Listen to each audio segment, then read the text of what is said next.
Debt. It's a word that can make your stomach churn. Like a monster lurking in the shadows, it can feel overwhelming. But you are stronger than your debt. Millions have faced this beast and won. You can too. Debt happens.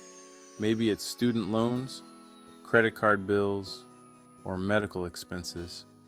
It's time to stop beating yourself up and start taking action. We're going to face this head on together. Remember, it's not about where you've been, but where you're going. The first step is understanding the enemy. Different types of debt require different strategies. We'll break down the various types of debt you might be facing.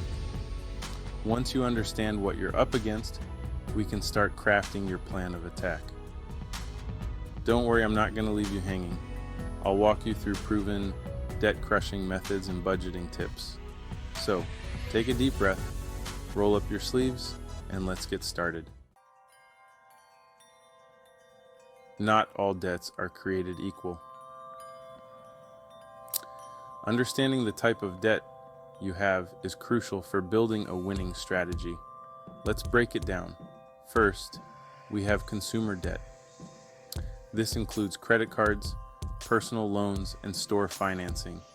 These debts often come with high interest rates, making them the sneakiest of the bunch. They can quickly spiral out of control if you're not careful. Next up, we have secured debt.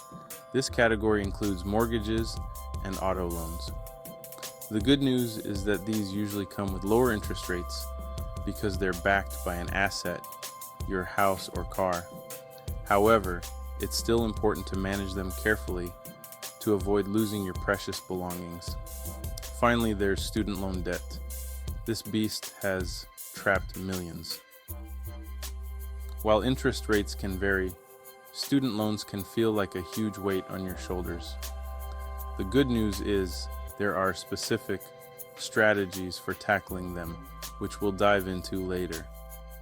Remember, knowledge is power. By understanding the types of debt you're facing, you can develop a targeted plan to conquer each one. We'll explore two popular strategies in the next section: the debt snowball and the debt avalanche. Now that you understand the types of debt, let's talk strategy. Two popular methods are the debt snowball and the debt avalanche. Picture this: you have a mountain of debt to climb. The debt snowball method starts with the smallest debt, gaining momentum as you go.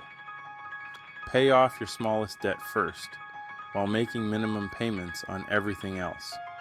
Once the smallest debt is gone, attack the next smallest debt. This method builds momentum and celebrates small victories. Now let's talk about the debt avalanche. Focus on the debt with the highest interest rate first. You'll save money in the long run. Which method is right for you? For quick wins, choose the debt snowball. For saving on interest, go with the debt avalanche. Section 4.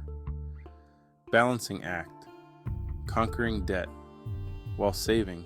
You might be thinking, Dave, you want me to pay off debt and save? How is that even possible? I hear you. It's a balancing act, but it's absolutely achievable. Here's the thing. Life throws curveballs. You need an emergency fund to cover unexpected expenses, like car repairs or medical bills, without going further into debt. Aim for a starter emergency fund of $1,000. Once you have that, you can focus on attacking your debt with everything you got. But here's the key: don't completely neglect saving. Continue to contribute to your emergency fund until you reach 3 to 6 months of living expenses. This might mean slowing down your debt snowball or avalanche slightly. But remember, building a solid financial foundation requires both tackling debt and preparing for the unexpected. Budget, like a boss, your secret weapon to financial freedom. Now, let's talk about everyone's favorite word budgets. Don't worry, I'm not talking about restrictive, joyless spreadsheets. I'm talking about a plan for your money that empowers you to reach your goals. Think of your budget as a roadmap. It helps you track where your money is going and make intentional decisions about how you want to spend it.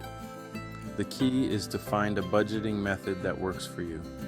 One popular method is the 50-30-20 budget.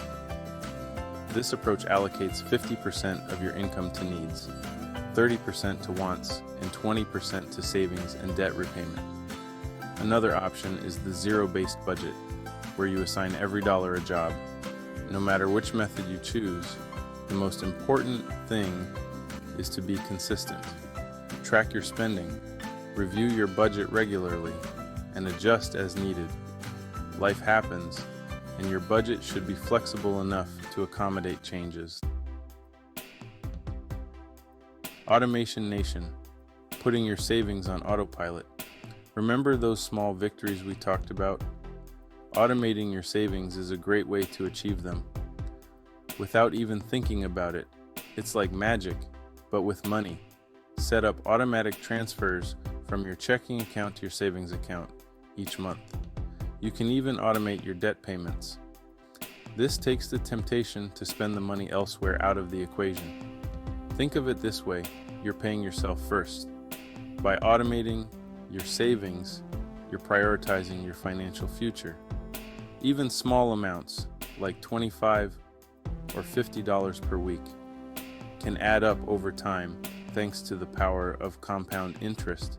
Remember, building wealth is a marathon, not a sprint. By automating your savings, you're taking a consistent, disciplined approach that will pay off in the long run. You've got this. Embracing the journey to financial peace. Congratulations. You've taken the first step towards financial freedom by educating yourself about debt and developing a plan. Remember, this is a journey, and there will be bumps along the way. Don't be afraid to ask for help. Surround yourself with supportive friends, family, or a financial mentor. Celebrate your progress, no matter how small. Every dollar paid off is a step in the right direction. Remember that story about the debt monster? You're not just facing it, you're conquering it. With each payment, you chip away at its power, reclaiming your financial future. So, go out there and kick some debt. You've got this. And remember, financial peace isn't just about the numbers. It's about the freedom and peace of mind that come with knowing you're in control of your money.